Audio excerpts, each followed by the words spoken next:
News, politics, and special guests with a Texas twist. That's the goal of the Luke Macias Show. Our nation and state are at a crossroads, and if you're not informed, you're not equipped to make the change that our community needs. Join the conversation and join the cause for liberty today.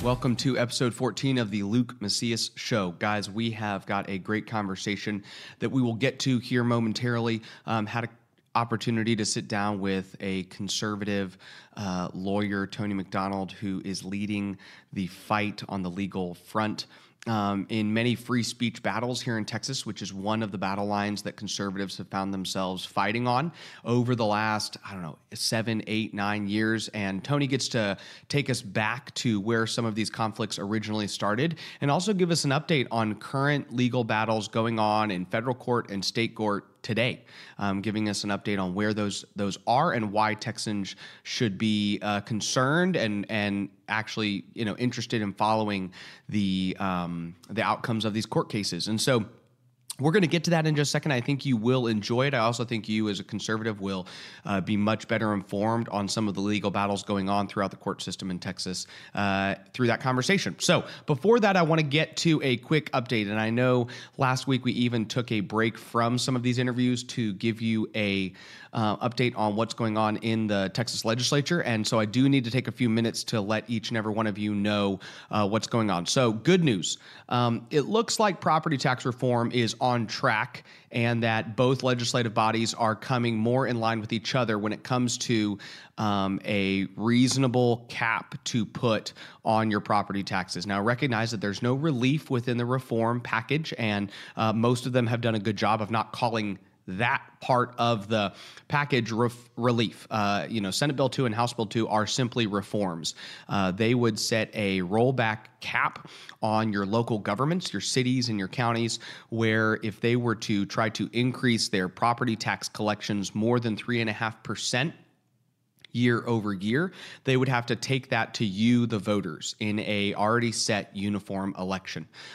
We know that if you give voters an opportunity to voice their opinions on whether they can continue to be overtaxed, they will make their voices heard at the ballot box and they will vote against those tax increases. And so Republicans in the legislature know that as well, and honestly, the mayors of the cities know that as well, which is why the mayors are opposing it and Republicans are pushing it.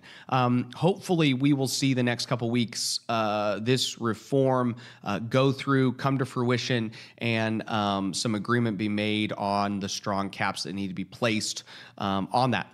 We have some problems, though, and this is the bad news that comes when it comes to property tax relief.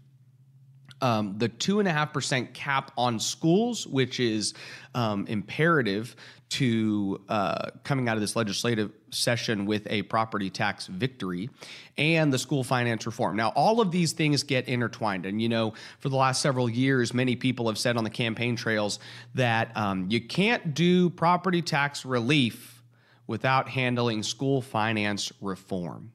And unfortunately, we are seeing that it seems like you can do school finance reform without providing significant, meaningful property tax relief. It was almost like the catch-22 was you can't do one without the other, but you can do the other without the one. And that's what we're seeing coming to fruition. So the Senate rolled out its version of House Bill 3. And Larry Taylor has been just a leading voice on the need for reform within our school finance system. And if you sit down and take time to listen to his rollout of House Bill 3, you can tell that he's very concerned with some of the major problems that go on with our public schools. The lack of reading. Some of you might not know that Texans rank 46th in the nation when it comes to our fourth grade reading levels. And Senator Taylor is good at reminding everybody that, from your start of school to third grade, you're learning to read. And then after third grade, you should be reading to learn. And so these are some huge problems we have. And recognize that when it comes to school finance reform, we're not just talking about money changes within the system. We're also talking about some changes within the incentives to really drive home the need to start performing and bringing our students into, reading capabilities going into fourth grade, things like that. So there are some really important parts to this. But here's some of the scary things that are happening. One, Greg Abbott, Dennis Bonnen, and Dan Patrick have seemed to double down on their efforts to increase the state sales tax.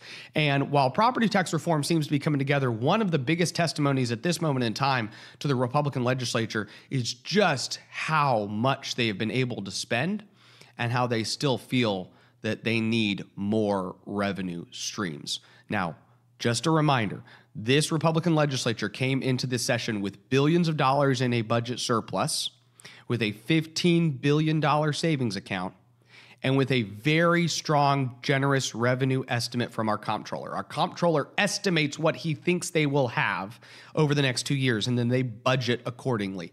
And the comptroller has given them a lot of money, and that's why Chairman Zerwas said in his podcast episode with Evan Smith, Evan, we have a lot of money, more money than I've ever seen during my time as an appropriator.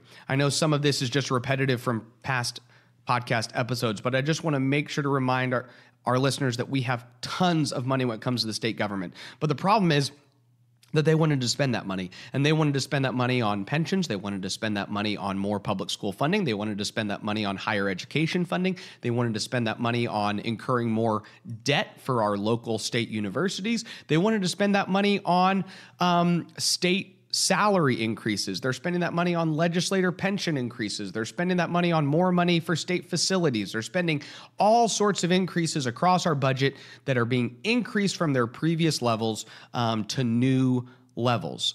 And what that means is that property tax payers were not considered. Not only were they not considered, but we are only balancing our budget with an anticipated property tax increase of 6.2% in 2019 and 4.1% in 2020.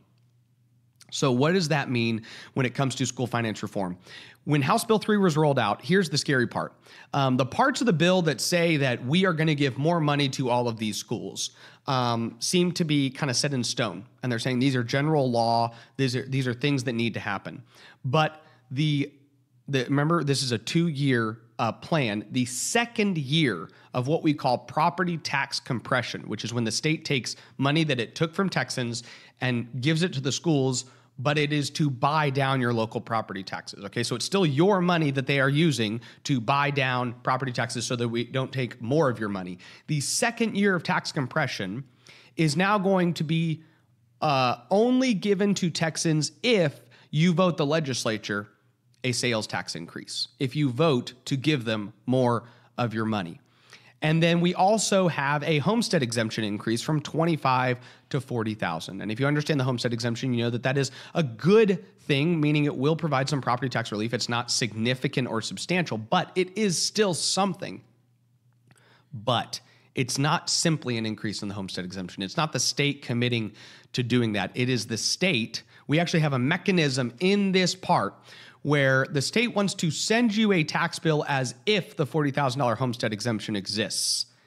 And then if you as the voters in November of 2019 refuse to give the state their money in an increase in a 1-cent sales tax, we're going to send you a second bill. You know, I don't know if the drafters of this part of the bill thought about it, but it almost comes across as state government trying to bully and intimidate voters into giving them more of their money. It's like, vote to give us more of your money, or we're going to take more of your money. I mean, that's really how this comes across. So you're going to receive a property tax bill, and then if you refuse to increase the sales tax by a penny, giving the state more money, then they will send you another property tax bill to pay. I don't think that's the way we should be treating our voters going into 2020. And let's take a step back. And let's talk about 2020, because a lot of the leaders came into this legislative session saying, hey, we can't do conservative things. This is why we're probably going to have the least pro-life legislative session that, I don't know, we've had in a decade. We have refused to address things like immigration magnets that we have through taxpayer-funded programs for illegal immigrants. We have spent more money than we ever have, and we haven't prioritized property tax relief. But one of the reasons that leaders keep giving is, well, we're worried about 2020, guys. We have to make sure that Republicans do well. Well, the truth is that conservatives who are opposing the sales tax increase, which you can go to last week's episode to understand more about the sales tax increase. But at the end of the day, to simplify it, they want to raise the sales tax by 1 penny, and then they want to spend 20% of that on more government. And then 80% of that they want to spend on buying down your property taxes. So they need more money, and they also want to try to find a way to give property tax relief at the same time. Let's talk about this, the implications of this going into 2020. Our concern as Republicans and conservatives is the fact that Democrats have done better than they have in a little while through this last election cycle. And they picked up seats in the state House. They picked up two seats in the state Senate, and we're going into redistricting. Now, have Republican leaders really thought through the consequences of putting on the November of 2019 ballot a tax increase that voters are more than likely to turn down and reject because they're overtaxed? Texas voters are overtaxed. They're not over property taxed. They're overtaxed. They cannot afford any more taxes. We don't have a revenue problem. We have a spending problem. And Republicans now are going to go into this November election and ask voters to increase their own taxes so that government can continue to sustain its spending spree. And the voters of Texas are more than likely going to reject it. And then a year later, we are hoping that they forget that we asked them to increase taxes and still send a bunch of Republicans back to the legislature so that we can redistrict strong districts to maintain a Republican majority. That is absolutely asinine in its thought process. And conservatives and Republicans must wake up to the fact that the hole they are trying to dig themselves out of is a hole of big spending. And if they take a step back and they click the reset button and they prioritize their funding into public schools and property tax relief, we can walk out of this legislative session with strong funding for public schools, with significant and meaningful property tax relief that will be recognized by voters when they go in to vote in November of 2020, and a strong message for conservative Republicans going in to the 2020 campaign cycle. But the current path we are on is one of destruction. And if leaders do not wake up soon, they will find themselves in June looking back on their performance, realizing that they have set themselves up for failure when it comes to the future of this state. With that, let's go to a quick word from one of our sponsors, and then we are going to get to this very meaningful conversation with Tony McDonald that I think each and every one of you will enjoy. Thank you.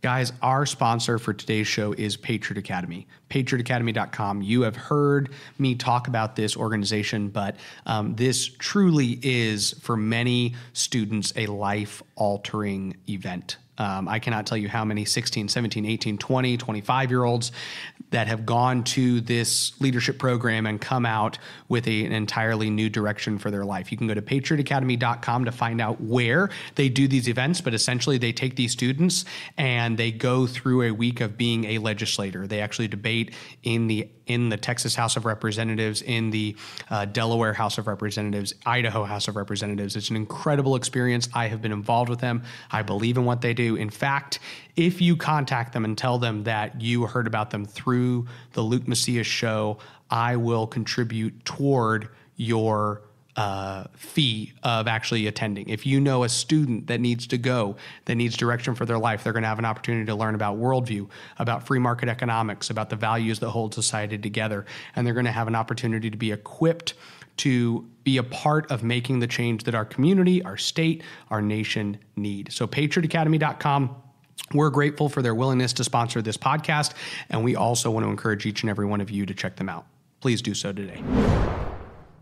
Well, this is, again, episode 14 of the Luke Macias Show, and I am really honored to be joined by Tony McDonald, who is sometimes my attorney, sometimes other conservatives' attorney all over the state, and somebody who many conservatives respect for not only the service he gives through legal services to the conservative movement, but also just all that he's fighting on the front line. So, Tony, thank you for joining me today. Yeah, no, good to be on the show. You call, I'll research it and give you an answer or litigate it, sue, whatever it is that needs to be done. I do those lawyerly things. And you also do radio too, right? Yeah, so you also have a radio show and a podcast. Why don't you tell our listeners just the quick elevator version of Sure. the Texas Scorecard Radio and where they can follow it and what kind of stuff y'all do there. Well, I'm the host of Texas Scorecard Radio. It's another weekly program that goes out to radio stations around the state as well as a podcast. iTunes, Google Play, SoundCloud, Stitcher, Spotify, all of your basic podcasting platforms. Yep. And we cover Texas state and local government, things that taxpayers need to know to be involved in the state. A lot of the same kinds of things that you do. Format, typically we have 3 reporters from the Texas Scorecard local or capital bureaus on to talk about some news coverage that we've done. Then we have a newsmaker interview, somebody who's doing something. Yep. Typically outside the organization, not always. And we do different formats from time to time. Yep. And then we close with a commentary. Yep. So one of the staff members or somebody, maybe even a guest, comes on and gives us a little perspective about something that's worth comment. You know, I not to take away from the rest of the podcast, because I do enjoy being a weekly listener to the Texas Scorecard Radio, but the commentary is I think the best part of it, which is one of my ways. This is the funniest thing. So that's the part I never do. Well, right? I don't mean to. So what you're telling me, I don't mean to insult look, I look you. at this 30-minute program. It's a 30-minute program, right? Okay, and there's this 3 to 5 minutes at the end where Tony stops talking. Tony stops talking. Man, that was solid it's gold. The strongest part. No, it's just I think it's one of those things where it's one of my ways to tell listeners it's important to listen all the way to the end. But you know, the people need news, they need updates, they need insights, which is what the reporters and you and the interviews that you do bring. And then I think that commentary usually just does a good job driving home one of the particular issues which Texans or Texas lawmakers are struggling with. And you and I have talked about the same things, that the battle, the most important battle, is often what the battle's about. Right? Sure. Yeah. And, It's if you define the conflict correctly, that's how you win. Yep. The answer to the question should be really obvious. If you're going to win a fight, you want to have a clear answer to what the question is. So then you need everybody agreeing, well, what's the question? What's the question? And the left understands that really well. They do a great job with it. Our people are starting to catch on. Yep. That's how you fight. Before, that's how you fight ideas battles. So just to give our listeners an understanding of what I would like to accomplish during this conversation, I do want to spend a lot of our time on the lawsuits that you're involved in, things that you see being crucial when it comes to the conservative legal battles that we're fighting here in the state. But and so we'll get to that quickly. But I do want you to give give you an opportunity to give us some context to why you're involved, what got you interested, some of your political activism, what made you decide to go to law school, how did you decide that this was the area that you wanted to engage in? So the go to law school thing's pretty funny. I was studying to do like some technology stuff in high school, and I had this set-aside class where I basically didn't do anything. I used it to do my college applications and some other stuff. Yep. But I was sitting around kind of musing at that time, and I thought, well, what am I good at? And I'm not good at sports. I'm not a talented artist. I can handle math, but I'm not that great with it. I'm not going to be some kind of doctor. Okay, what am I good at? And I was like, well, I'm pretty good at talking. I can tell you, well, maybe I can talk for a living, right? So maybe I need to be a lawyer. I can talk for a living. Now, the funniest thing of that, ironically, and lawyers out there laughing, this kid was a knucklehead, right? We absolutely do not talk for a living. It is not the profession at all. Yep. We write for a living, really. We Yep. write a lot of stuff. That's the real bulk of the work goes into writing, researching too, but writing, some talking, but a lot less of that. But I've enjoyed that side of it as well. So I went to law school, really enjoyed the legal education, enjoyed my pre-law education in undergrad, so I kind of stayed the course, went to law school, found I had a knack for trial advocacy, was on a national championship mock trial team in law school, which was really fun, and then I've come out and done litigation and general counsel work and that kind of stuff. Conservative side, why be involved? Man, that's a really interesting question. I was really interested in news and current events. In high school, I thought, man, I liked arguing, debating, and so I was like, okay, maybe I want to get involved with a conservative organization whenever I go to campus, and so I got involved with Young Conservatives of Texas, and really changed my focus from national politics to state politics. I really learned a lot about servant leadership. I learned a lot about the proper perspective on government. Yep. And so my ideas and perspectives on those things changed dramatically as I grew up a little bit. And now it's more of a duty thing. I enjoy it greatly, but sometimes it can be frustrating even, but it's a duty thing. It's I think we all have a duty to be involved in one degree or another, even if you don't make it a career, then you have to do it not as part of the career. The cool thing for me is, okay, I get to check the box on doing my civic duty, and I get to make a career out of it, which is really cool. When you were in college, being a conservative activist on college campus, at that point, even early in that time, were you already planning on trying to make a legal career also a conservative legal career, or was the plan at that point, I like being active, I want to be an activist, and I want to go to law school because I want to get paid to talk for a living, and I will go do that professionally? And I made the huge error when I was younger, and I'll tell people now, young people, I thought, oh man, okay, politics and being involved in politics and being involved, and that's really involved in the community is what that really means. Doing those things, that's kind of a fun frivolity. That's a hobby. It's a side thing. Whenever you grow up, well, you've just got to go and you got to get a real job, right? You got to go do something. And I had some people break me of that mindset really very late in my time in law school.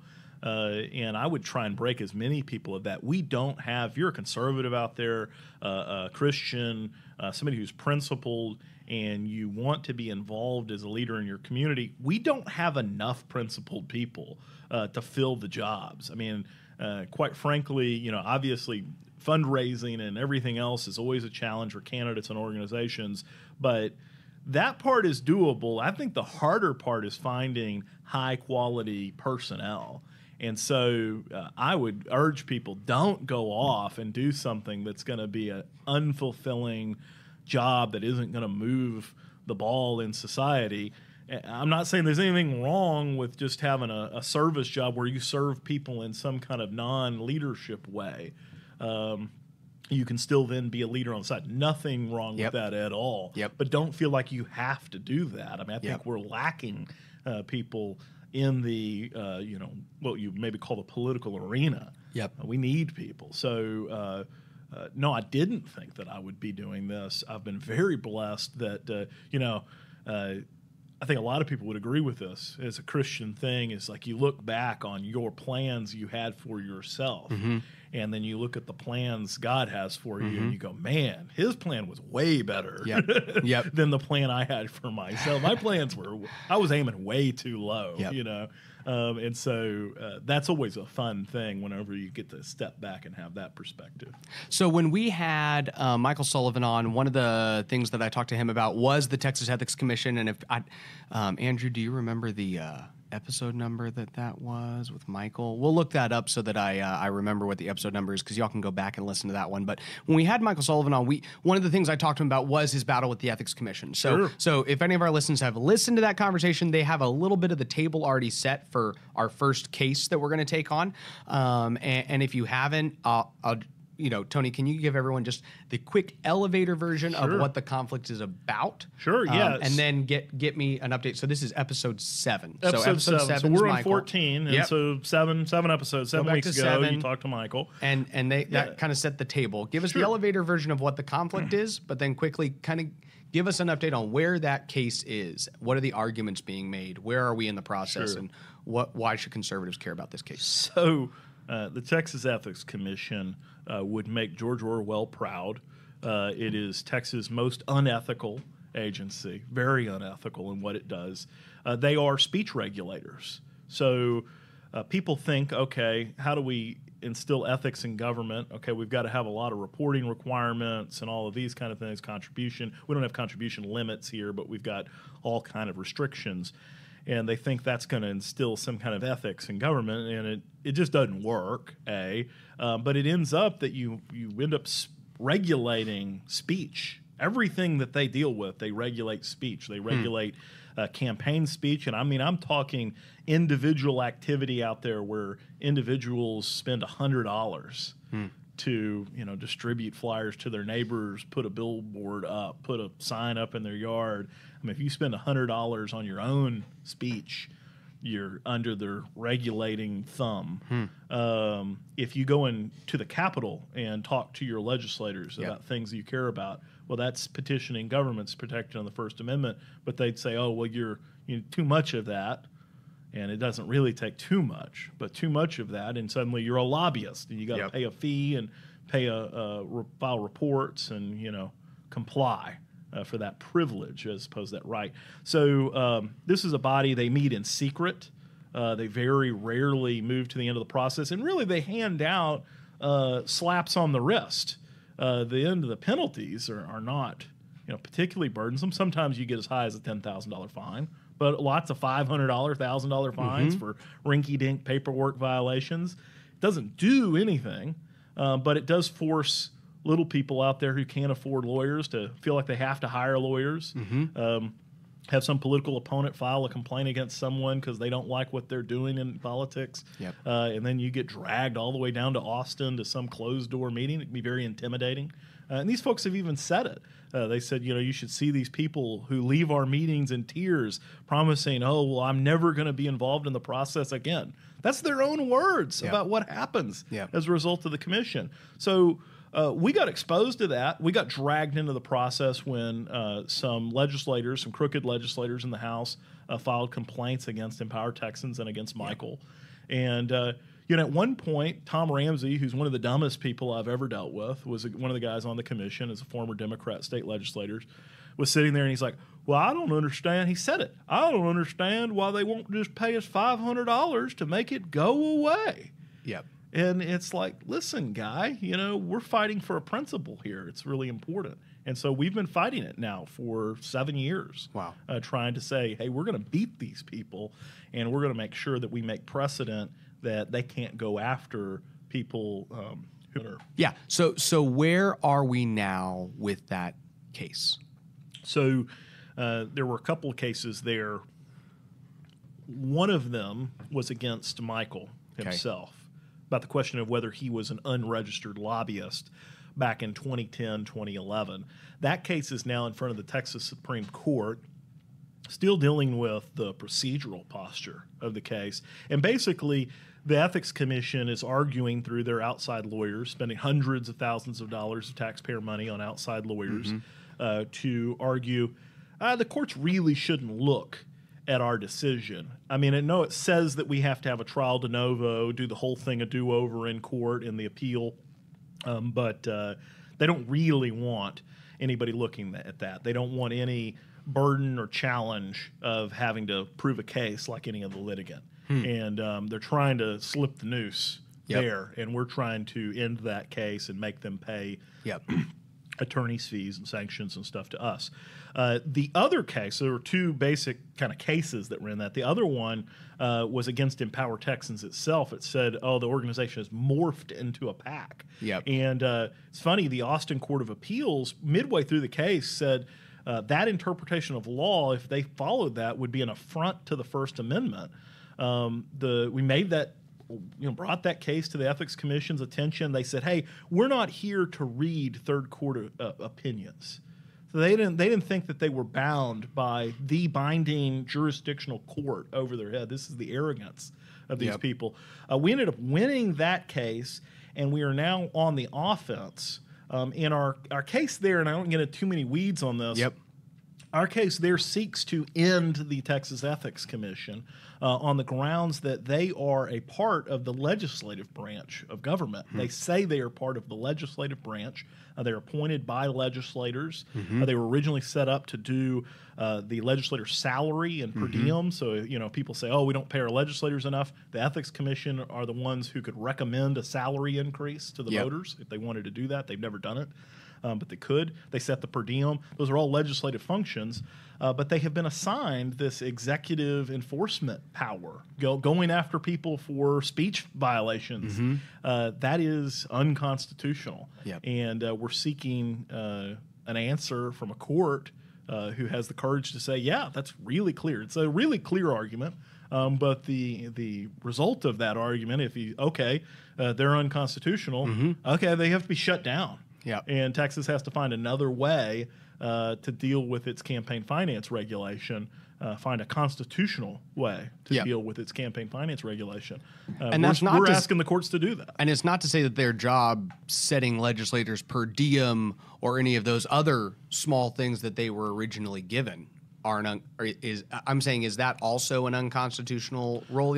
Or is it just saying that what they have tried to morph themselves into as speech regulators is unconstitutional? Correct. Right? So, I mean, the point is the bulk of how they identify themselves is an unconstitutional identification. Yeah, I'm not a lawyer, right? Yeah, so I'm not saying, one meeting every 2 years is on the salary and per diem stuff, and I don't have any problem with that. That's totally fine. The voters approved that back in 1991, I believe. Yep. But then immediately the Democrats in the legislature and Richards said, well, let's give this body that was set up to do that, which is a legislative function, let's give them executive enforcement powers over speech regulations. Well, that's a really bad idea, and it's unconstitutional. And so it would shut down the day-to-day activities that they do. So another lawsuit that you have been part of is a recent lawsuit filed at kind of an equal access lawsuit, right? That's right. Regarding press credentials. The Texas Scorecard has press credentials that have been issued by the Senate, right? Sure. So y'all have the Texas Scorecard, a conservative media outlet, has been granted press credentials by the Senate, but not the House. Is that correct? That's right. So kind of give me the overview. Yeah. So Empower Texans publishes Texas Scorecard daily. You can go to texasscorecard.com and get the articles that are going up there on a daily basis. Yep. We also do a print publication that goes out biweekly during session and then monthly outside of session. So we're print and digital. We're a media organization. Yep. We went and applied to the Texas Senate and said, hey, we have some full-time reporters that are there, a Capitol correspondent, Capitol bureau chief, who want to cover the things going on in the Senate. And they approved the application. And we've been over there reporting, no problems. We applied on the House side, and the guy who's in charge there, State Rep Charlie Guerin, who's doesn't like us, has been very clear that he does not agree with our perspective and point of view. He decided pretty much unilaterally, okay, well, I'm not going to allow you guys to have the equal access. And so the House gives access to all the fake news reporters, to the liberal publications, something like Texas Observer, those kinds of things. But when a conservative organization comes along and says, okay, we've got reporters who meet the criteria, well, then they're going to stonewall us. So we've been negotiating with them, trying to get to a point, trying to comply with their requests. And finally, it's become extremely clear it's really just a stalling technique to try and delay things to the end of session. So we have now filed suit in federal court, and we're seeking an injunction mandating them to issue those credentials to our reporters. Pretty simple. It's all about equal access. The House government generally can't discriminate between media organizations. And we saw this actually.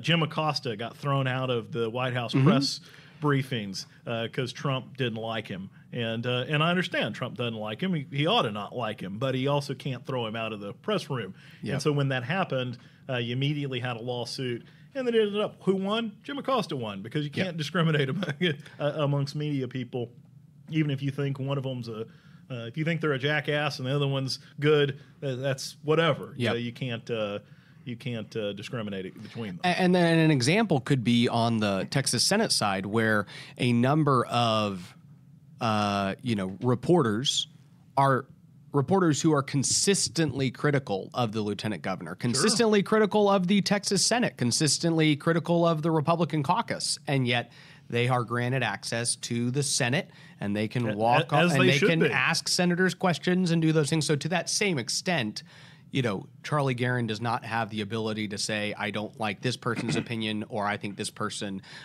disagrees with me on issues that I don't care to continue to expose Texans to, so I'm going to use my authority to keep these people from having access to the floor, like other media organizations are given. Now, the issue in the case, and the legal issue in the case, they'll come back and they'll say, well, no, the question is, what is Empower Texans? Is it a media organization? Got it. What about their editorial policies? These kinds of things. But what the evidence will show is they don't really ask those questions of anybody else, right? They're trying to dig and find a reason to deny an application, and they can't even find or articulate a reason. And frankly, that's something they have to do too. Like, if you're going to deny an application, you've got to be clear as to why. And so is there like a date set? How does this work on the federal side? I mean, what's the timing of it? How does that look? So for those of you who are not lawyers, you will be shocked at how slow the court system just works generally.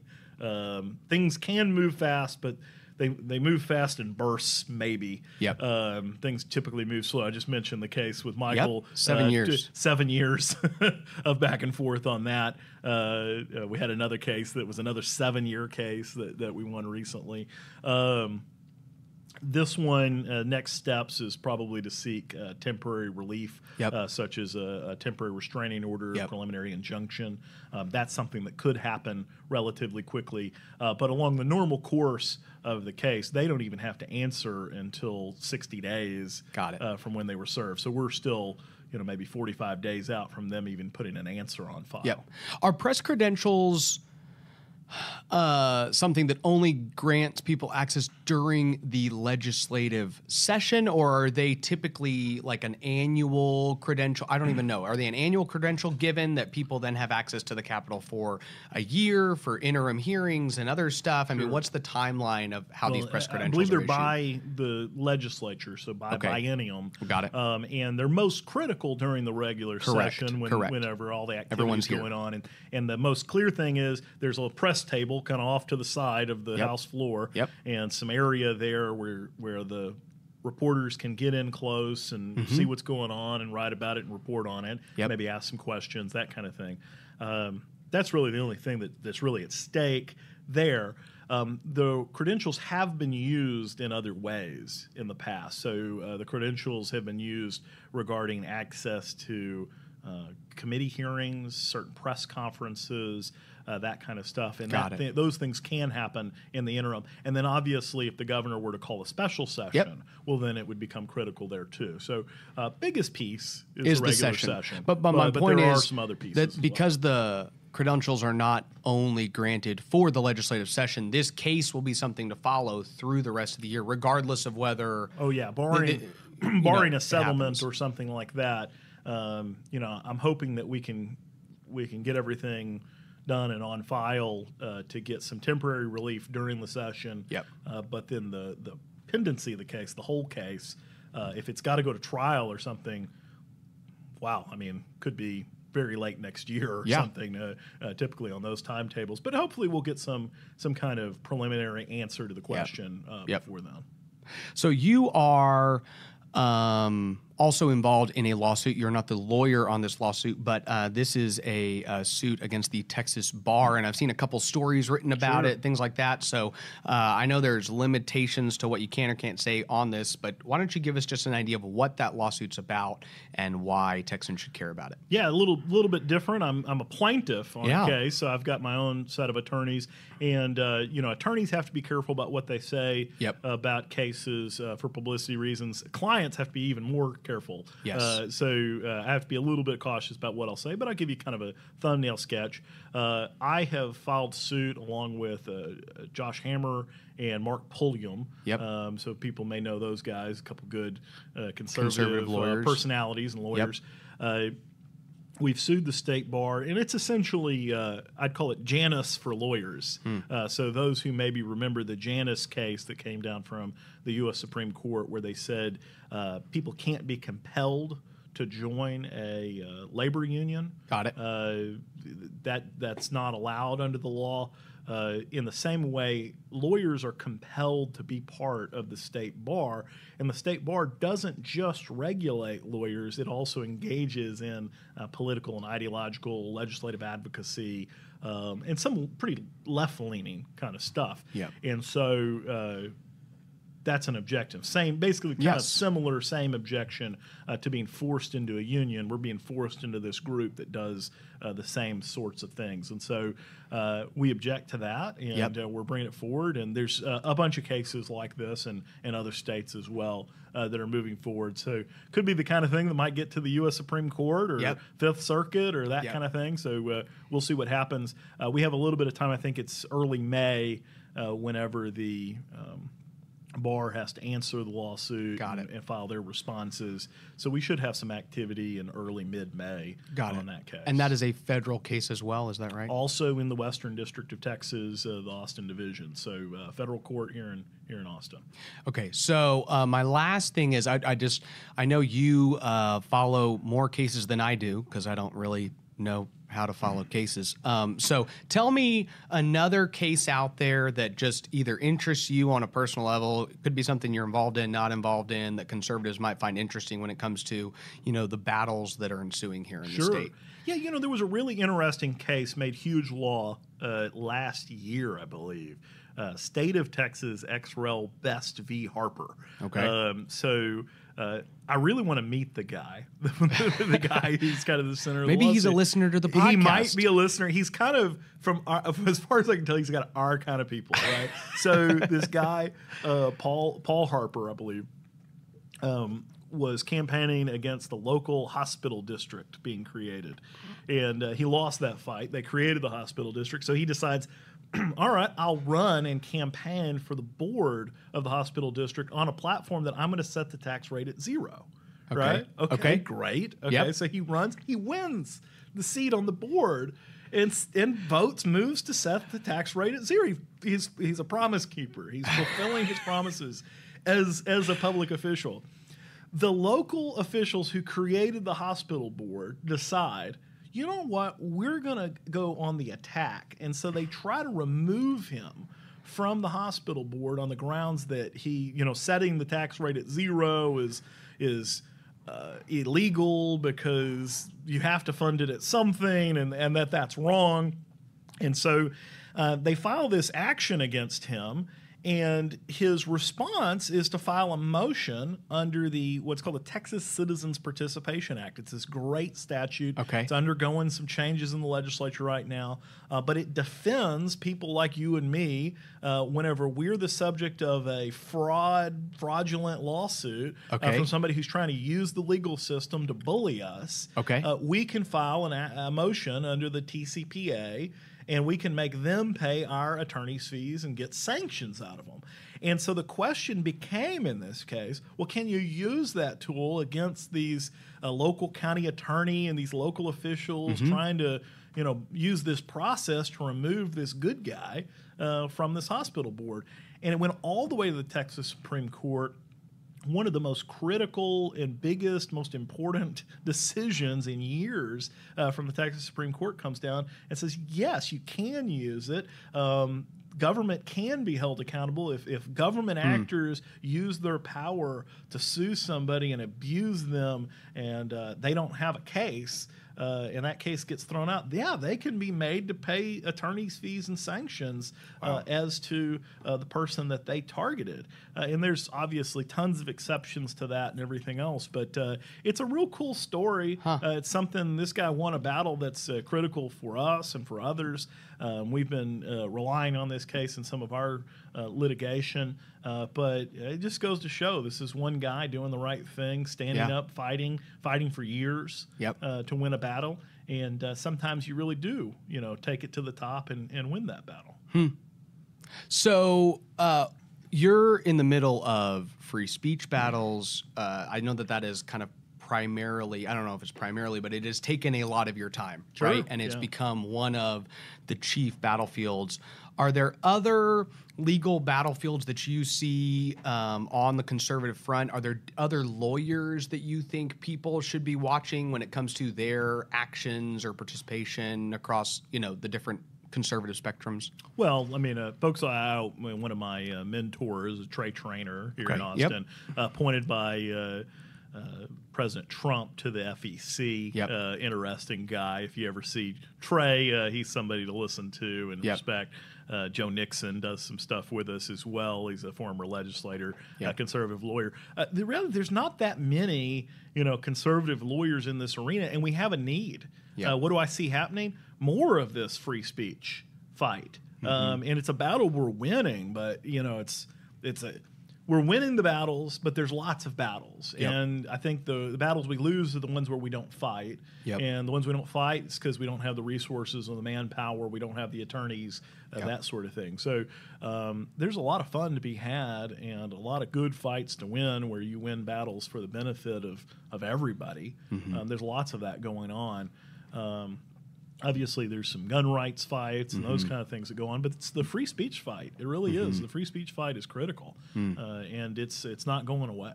Well, Tony, I really appreciate you taking some time to go through some of these cases. I mean, I have learned stuff because these are cases that I have seen tweeted out and have read different stories on, but did not fully understand and probably still don't, but much better understand now that you've had some time to kind of pull the curtain back and reveal just each and every battle and why they're so important. I think Texans are going to need to follow this. I would assume that in order to be up to date on these cases, they can subscribe to your podcast at Texas Scorecard Radio. They can subscribe to the Scorecard. That's right. TexasScorecard.com, and they can give their email there. They can put their address in if they want the paper mailed to them. If they want everything emailed to them, they can get those updates to know on other issues as well, but specifically if they want to know where these cases are, I'd assume there are going to be very few outlets actually covering this type of news. Yeah, absolutely. Yeah, TexasScorecard.com. It's got all of the resources there. It's the way to subscribe. And we got to have you come on the show. Absolutely. We'll have you on. You've been doing some cool stuff in addition to this radio program. And so we'll have to have you on as a guest. If I'm going to be a guest here, you got to be a guest on my show. Well, I appreciate your time, Tony. Thank you for joining us. No problem. One thing I forgot to tell you also, the reason Raz isn't here, I think he had some additional commitments and so couldn't make this week. He will probably be joining us again next week. Sorry, Raz, I forgot to mention that at the start. I apologize if you're listening to this. I hope you're listening to this.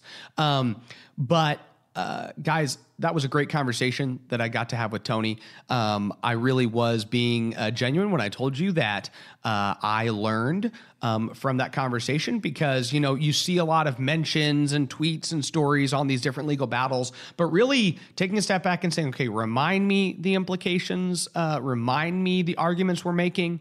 And, liberals do a much better job being actively involved in the court process than some conservatives. And we should be grateful that First Amendment attorneys like Tony McDonald are fighting on the front lines for us because these are your rights that they are defending. When they take on these battles, he mentioned that Democrat Texas Ethics Commission board member who said, why won't Michael just pay the $500 fine and get it over with? And the reality is that, yes, while far more than $500 has been spent, the risk was worth the reward because the reward of winning this legal fight is that you as individual Texans can feel free to use your First Amendment rights to engage with your local and state governments, criticizing often the actions of different individuals within the government and not fear the bully tactics of the Texas Ethics Commission.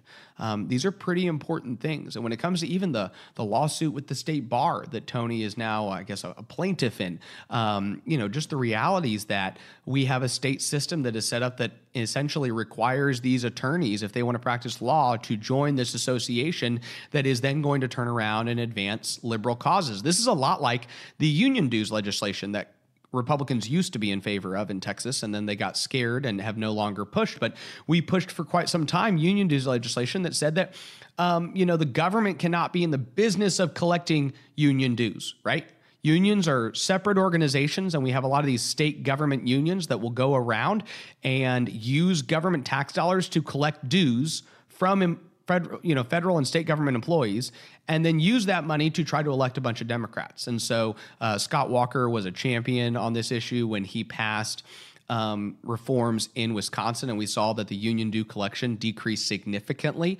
When it comes to going into 2020, you would think that some Republican leaders would prioritize this legislation to protect ourselves, but it doesn't seem to be a priority at this point. In fact, that legislation is not going to go anywhere this legislative session. So not only will we have the least pro-life session ever, not only will we have a spending spree like none other we've ever seen in the last several sessions, we'll also even take opportunities like union dues legislation and forego those reforms. So yes, this is why conservatives continue to be more and more frustrated and increasingly frustrated with the leadership in the Republican Party because they fail to see the need to pass meaningful conservative legislation today. Guys, thank you for listening. If you have yet to subscribe, please do so. This just makes sure that our weekly podcast gets to you and you get updated and reminded with it automatically.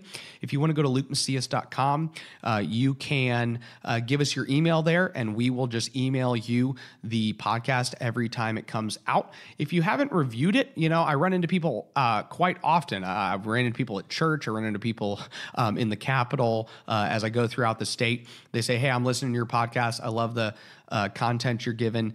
But many of them still haven't taken just a couple minutes to review the show. So if you would just go in on whatever platform you're listening to it on, but we would appreciate it on Apple Podcasts the most because it's the largest platform, just going on and writing a couple sentences about what you have gotten from this podcast and why you listen to it. We would appreciate you doing that. Thank you so much for continuing to support the show. God bless you. Thank you for listening to The Luke Macias Show. If you value this content and want our message to spread, please consider 3 of the following steps. 1, subscribe to the podcast on whatever platform you're listening to us on and leave us a review. 2, visit LukeMacias.com and sign up for our email alerts. And 3, follow Raz and I on Twitter and visit my Facebook page at facebook.com/Luke Macias, Texas. Again, that's facebook.com/Luke Macias, Texas. Thank you so much, and God bless.